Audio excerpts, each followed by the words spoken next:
स्वागत है बच्चों हमारे YouTube चैनल सीखो सब 12 में। आज हम लोग कक्षा 7 का मैथ लेके आ चुके हैं। इससे पहले हम लोग 1 से लेकर 9 पॉइंट का जो है प्रश्न बहुत ही साधारण तरीके से हल कर चुके हैं। आप अगर नहीं देखें तो आप हमारे YouTube चैनल में विजिट करके और प्लेलिस्ट में जाके इस तरह का वीडियो देख सकते हैं। आप अगर हमारे YouTube चैनल पर नए हैं तो आप हमारे YouTube चैनल को सब्सक्राइब कर लीजिएगा, ताकि जब भी मैं वीडियो अपलोड करूं तो सबसे पहले जानकारी आपको प्राप्त हो। और आज हम देखेंगे प्रश्नावली 10.1 को बहुत ही आसान तरीके से। तो आप बने रहिए वीडियो पे, बारीकी से चीज़ को देखिएगा। अगर आप स्किप करते हुए देखिएगा वीडियो को तो समझ में नहीं आएगी बात, तो ध्यान रखिएगा कि बेहतर और थोड़ा अच्छे से। तो चलिए स्टार्ट करते हैं। पहला प्रश्न को देखिए। पहला प्रश्न दिया है कि निम्न प्रश्नों का साधारण ब्याज ऐकिक नियम द्वारा ज्ञात करने के लिए कह दे रहा है। क्या है? ऐकिक नियम। अब देखिए ऐकिक नियम क्या है। ऐकिक नियम के अनुसार पर 1 वर्ष का निकाल देना है, ठीक है ना।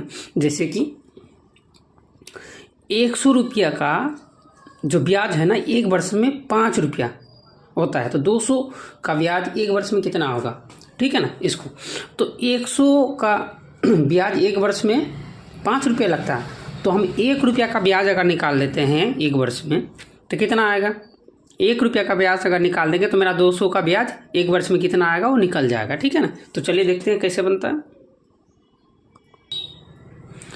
तो क्या है, 100 का ब्याज 1 वर्ष में 5 रुपया आया, ठीक है ना।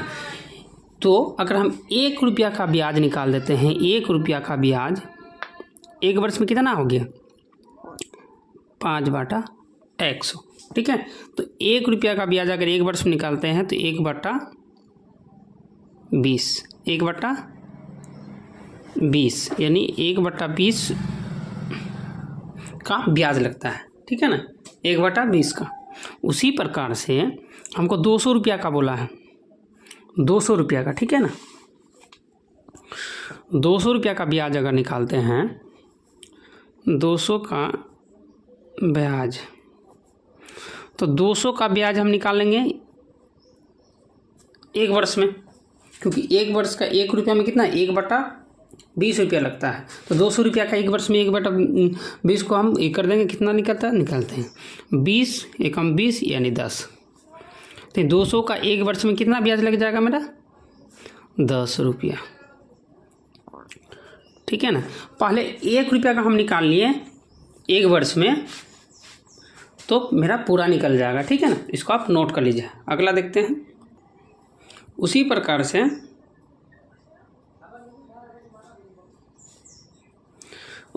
आप देख सकते हैं कि 600 का ब्याज 1 वर्ष में 60 रुपया, 900 का ब्याज 1 वर्ष में कितना हो गया, 600 का 1 वर्ष में कितना है, 60 रुपया। क्या है मेरा, 600 का 1 वर्ष में कितना है, 60 रुपया, ठीक है ना। तो पहले हम 1 रुपया का निकाल लेते हैं। 1 रुपया का अगर 1 वर्ष में निकालेंगे तो 60 इतना, ठीक है ना। 1 रुपया का अगर 1 वर्ष में हम निकालते हैं तो कितना निकलता है हमारा, देखते हैं। 0 कटा 6 एकम 6, 6 10 60, यानी 1 रुपया का 1 वर्ष में हम मेरा कितना निकलता है, 1/10।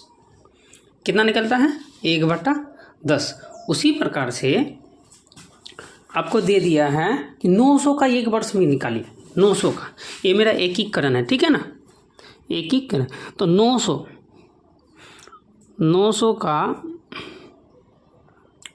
ब्याज 1 वर्ष में, ठीक है ना, वाट कितना चाहिए।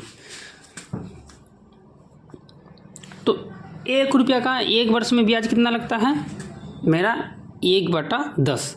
तो 900 का कितना लग जाएगा, 900 का मतलब गुना इतना, 0 कटा 9 गुना 90 गुना 1 यानी 90 रुपया। क्या है, 90 रुपया, ये मेरा आंसर। आप इसको नोट कर लीजिए। बहुत ही आसान तरीके से बनेगा, सिर्फ आप वीडियो पे बने रहिए। उसी प्रकार से अगला देखते हैं। उसी प्रकार से है आपका, देख सकते हैं तीसरा नंबर का 800 का साधारण ब्याज एक वर्ष में 80 रुपया है। तो 800 का जो ब्याज जो है 5 वर्ष में कितना हो गया, तो एक वर्ष का निकाल लेते हैं पहले, ठीक है ना। 800 रुपया का जो ब्याज जो है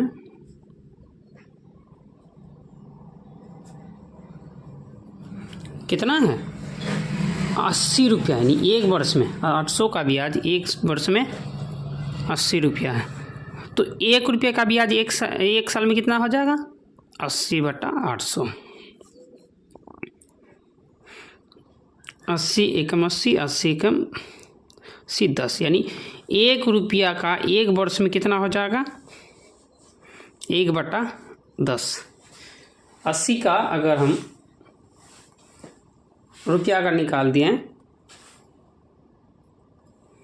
तो 1 रुपया का अगर हम एक साल में 80 रुपया 1 रुपया का अगर एक वर्ष का ब्याज निकालते हैं तो मेरा कितना निकलता है, 1/10। उसी प्रकार से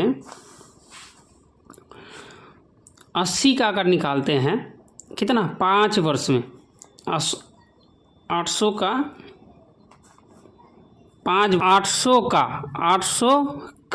वर्ष में कितना होगा, और एक वर्ष का हम जानते हैं कितना होता है। एक वर्ष का कितना था, 1 रुपया का, 1 रुपया का कितना, 1/10 था। तो इसको काटते हैं, 0 0 कटा, बचा 8 5 40, यानी 800 का 5 वर्ष में कितना हो जाएगा, 400 रुपया, ठीक है ना। इसको आप नोट कर लीजिए, यहाँ मिस्टेक से यहाँ लिखा गया, इसको नहीं लिखना है, ठीक है। किसी बात की अगर दिक्कत हो आप कमेंट बॉक्स में कमेंट करके बता सकते हैं। अगला प्रश्न देखते हैं। उसी प्रकार से चौथा नंबर में है 700 का साधारण ब्याज एक वर्ष में 30 है। तो 1 रुपये का पहले निकाल लेते हैं, उसके बाद 3 वर्ष का हम निकाल लेंगे। 700 का 30 रुपया, ठीक है ना। 700 रुपया है, एक वर्ष में 30 रुपया देता है। तो 1 रुपया का एक वर्ष में कितना दे देगा, 1 रुपया का एक वर्ष में दे देगा इतना, ठीक है ना। तो देखिए 1 रुपये का निकल गया 7, यानी 1 रुपया का एक वर्ष में निकल गया मेरा 3/70, 3/70 निकला। उसके बाद बचा मेरा 1400 का साधारण ब्याज 3 वर्ष में निकालने के लिए बोल दे रहा है, ठीक है ना। 1 रुपया का हम निकल गया, तो 1400 का 3 वर्ष में, तो चूँकि 1400 का 3 वर्ष हो गया और 1 वर्ष का कितना था, 3/70। बस इतना ही तो करना चाह। 0 0 कटा, 7 एकम 7, 7 दूना 14, 20, यानी मेरा बचा 20 गुना 3 गुना 3, 3 3 9, 9 दूना 18, यानी 18 और 0 180 रुपया मेरा आंसर। आप इसको नोट कर लीजिए, ठीक है ना। किसी भी प्रकार की अगर दिक्कत हो तो कमेंट करके आप बता सकते हैं। चलिए अगला प्रश्न देखते हैं। प्रश्न नंबर 2 पे दिया है कि निम्न प्रश्नों का साधारण ब्याज यानी सूत्र द्वारा ज्ञात कीजिए। वो एक एकीकरण के द्वारा बोला था और ये सूत्र के द्वारा बताया गया, ठीक है ना। तो इस चीज़ को बनाने से पहले आपको जो है सूत्र याद होना चाहिए। अगर सूत्र अगर आपको याद नहीं है तो मेरा जो है मैथ नहीं बनेगा। तो चलिए देखिए कैसे बनता है। तो देखिए मैं इसका सूत्र में लिख दिया हूँ कि साधारण ब्याज, जिसको हम SI कहते हैं, सिंपल इंटरेस्ट, इसको निकालने के लिए सूत्र जो होता है P गुना R गुना T बट्टा में 100। अब देखिए P मतलब होता है मूलधन, प्रिंसिपल, ठीक है ना। जो मूलधन आपके पास है, ठीक है ना, मूलधन आप जिसके पास से आप लिए हैं उसका निकालना है, ठीक है। दर को हम दर्शाते हैं R से, जिसको हम रेट बोलते हैं, ठीक है ना। रेट आप कहीं अगर घर वगैरह में लेते होंगे तो आप बोलते हैं कि इतना पैसा लेंगे, कितना दर से आप हमको दीजिएगा, कितने परसेंटेज से, ठीक है ना। और टी मतलब समय, ठीक है ना। इन तीनों चीज़ को अगर याद कर लेते हैं तो आपका साधारण ब्याज जो है साधारण तरीके से बनेगा। साधारण ब्याज सीधा साधारण तरीके से ही बनेगा। तो चलिए देखते हैं कैसे बनता है, इसका उपयोग कैसे करते हैं। तो पहला दिया है मूलधन 400, समय 2 वर्ष, दर इतना। तो हमको साधारण ब्याज निकालने के लिए बोला सबका, ठीक है ना। साधारण ब्याज यानी SI। तो मेरा मूलधन मेरा 400 है, वर्ष 2 है, दर है 3।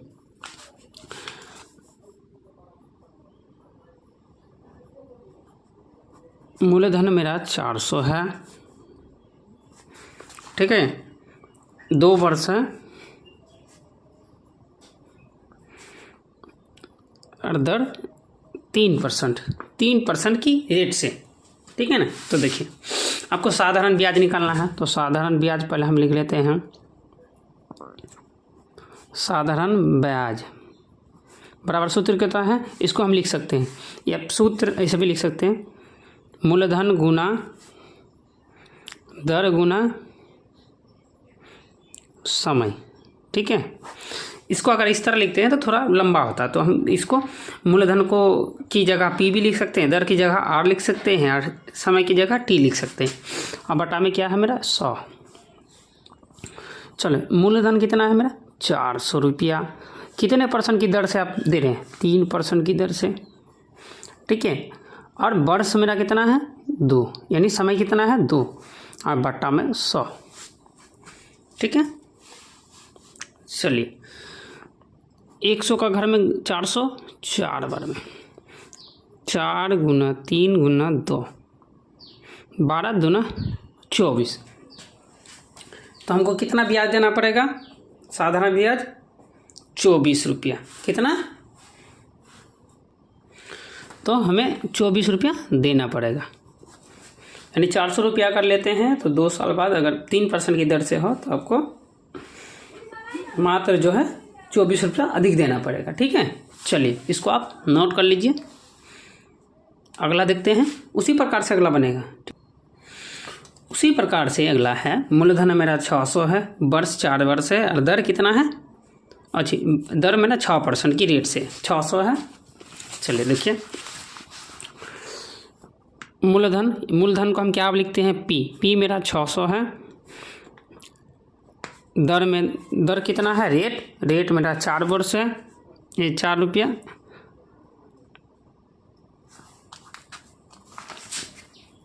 चार वर्ष है। तो वर्ष को हम लिखेंगे समय, ठीक है। और रेट मेरा कितना है 6%, कितना है 6%। तो ऐसा ही साधारण ब्याज जो हम लिखते हैं, साधारण ब्याज, तो क्या लिखेंगे, तीनों को मल्टीपल करेंगे, P गुना R गुना T और बट्टा में 100। चलिए P मेरा 600 है, R मेरा 6 है और T मेरा 4 है, बट्टा में 100, ठीक है ना। चलिए 100 का घर में 600, 3 बार में, ये 6 बार में बचा मेरा 6 गुना 6 गुना 4, 36 गुना 4, 36 गुना 4 को अगर गुना करते हैं, 4 6 24 का 4 हाथ में रहा 2, 4 दिया 12, 12 2 14, 144 रुपया देना पड़ेगा हमको 4 वर्ष बाद। कितना देना पड़ेगा 144। आप इसको नोट कर लीजिए, ठीक है। किसी भी प्रकार की दिक्कत हो तो आप कमेंट बॉक्स में कमेंट कर सकते हैं। चलिए अगला प्रश्न देखते हैं। अगला प्रश्न है मेरा, मूलधन 320, समय 5 वर्ष और दर मेरा 3.1/2। तो पहले मूलधन हम क्या लिखते हैं P मेरा है 320, समय T मेरा है 5 वर्ष और R है 3.1/2%। तो देखिए इसको हम चेंज कर सकते हैं, पूर्णांक को भिन्न में लाते हैं, 6 1 7, तो हम क्या कह सकते हैं 7/6 पूर्णांक की दर से आपको देना पड़ेगा। तो फिर वही साधारण ब्याज बराबर सूत्र होता है P गुना R गुना T। साधारण ब्याज को हम क्या लिख सकते हैं शॉर्ट में SI बराबर सूत्र क्या होता है P गुना R गुना T बटा में 100। ठीक है ना। साधारण SI जो लिखे हम साधारण ब्याज के बदले, ठीक है ना। तो आप इसको भी लिख सकते हैं। तो P मेरा कितना है 320, R कितना है 7/6 और T कितना है 5 वर्ष और नीचे में मेरा 100। अब देखिए यहाँ आपको दिक्कत आया होगा कि आप कैसे क्या लिख दें। P का मान मेरा तो 320 है, उसके बाद R का मान क्या है 7/6। तो देखिए 7 ऊपर रहेगा बटा में 6 आ गया, ठीक है। और ऑटोमेटिक ये दो पहले से ही मेरा 100 था। तो चलिए इसको गुना करते हैं, ये थी काटते हैं 1 0 1 0, 5 से कम 5, 5 दूना 10, ठीक है। 2 एकम 2, 16 दूना 32, 2 सॉरी तो यहाँ हम करते हैं तो 6 के यहाँ 2 आ जाएगा, ठीक है ना। ठीक है, चलिए अब इस जगह पे हमको 6 के बदले 2 लिखना, इतना ही। 7/2 इसका R का मान निकल गया। अब काटते हैं 0 0 कटा मेरा यहाँ 5 कम 5 दूना 10, 2 का घर में 32, 16 बार में, और फिर 2 का घर में 16, 8 बार में। तो हम क्या सकते हैं 8 रुपये। तो बचा मेरा 8 यहाँ, यहाँ बचा मेरा 7, तो 8 7 56 रुपये। यानी हमको इतना जो है देना पड़ेगा, कितना 56 रुपये। आप इसको नोट कर लीजिए। यहाँ मिस्टेक हो गया था, यहाँ 6 दे दिए थे, ठीक है ना। दिक्कत हो तो आप कमेंट बॉक्स में बता सकते हैं। चलिए अगला प्रश्न देखते हैं। अगला प्रश्न है कि मूलधन मेरा 550 है और समय 3 वर्ष और दर 5 वर्ष, ये 5% की दर से 550 है मूलधन मेरा।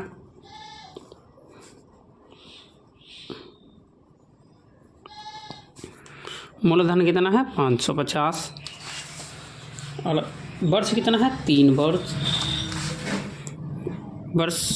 वर्ष लिख देते हैं। और दर कितना है 5% की दर से बनाना है, ठीक है। चलिए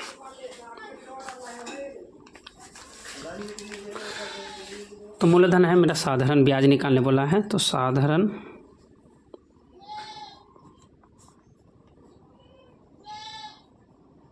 ब्याज बराबर सूत्र होता है P यानी मूलधन, R यानी समय, R मतलब दर, और T मतलब समय, अब बट्टा में 100। वही करना है, सेम प्रोसेस हर हिसाब में आएगा इस प्रकार से। P मेरा हो जाएगा 550, R हो जाएगा मेरा 5, और समय क्या हो जाएगा, इसको T लिखते हैं, इसको R लिखते हैं, इसको P लिखते हैं प्रिंसिपल, और T कितना हो गया मेरा 3, और बट्टा में 100। कटे काट दीजिए, 0 0 कटा, 5 कम 5, 5 दूना 10, ठीक है ना। चलिए अब गुना करते हैं। 5 गुना 3/2, ठीक है।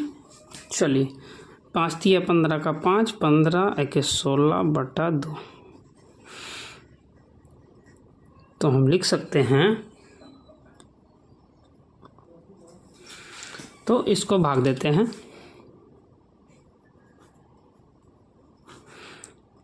16, 8 दूना 16, 5 2 दूना 4, 1.5 दूना 10। तो हम लिख सकते हैं कि 82.50 रुपया, ये मेरा आंसर। आप इसको नोट कर लीजिए, ठीक है। अगला प्रश्न देखते हैं। आज का अंतिम प्रश्न है, देखते हैं। इससे पहले दूसरा पार्ट में मैं 3 से 6 नंबर 8 नंबर तक मैं बता दूंगा। आज का अंतिम प्रश्न है कि मूलधन मेरा 450 है, समय 2 वर्ष और दर कितना है 4%। तो चलिए निकालते हैं, मैं नोट करके रखा हूँ। चलिए साधारण ब्याज निकालने बोला है, ठीक है ना। साधारण ब्याज बराबर सूत्र क्या होता है, मूलधन जिसको हम P बोलते हैं, दर जिसको R बोलते हैं और समय जिसको हम T बोलते हैं। बस इतना ही करना था आपको। मूलधन कितना है 450 और दर कितना है 4, समय कितना है 2 और बट्टा में 100, 1 0 कटा, 2 एकम 2, 2 पंचे 10, 5 9 45, तो 9 गुना 4 बराबर 9 4 36 रुपया, ठीक है। ये मेरा आंसर, आप इसको नोट कर लीजिए। तो आप लोगों को वीडियो कैसे लगी? वीडियो अगर अच्छा लगा तो हमारा यूट्यूब चैनल को सब्सक्राइब कर लीजिएगा, ताकि जब भी मैं वीडियो अपलोड करूँ तो सबसे पहले जानकारी आपको प्राप्त हो। और अपने दोस्तों पर भी वीडियो शेयर कर दीजिएगा, ताकि वे भी हम लोगों से जुड़ सकें और अपने बहुत ही आसान तरीके से मैथ को सॉल्व कर सके। आज का प्रश्न मैं दे रहा हूँ, आपको कमेंट बॉक्स में बताना है कि इसका आंसर कितना होगा, ठीक है। इसका आंसर आपको बताना है कि कितना होगा। आपका मूलधन मेरा दिया है 500, ठीक है। समय दिया है 3 वर्ष और दर दिया है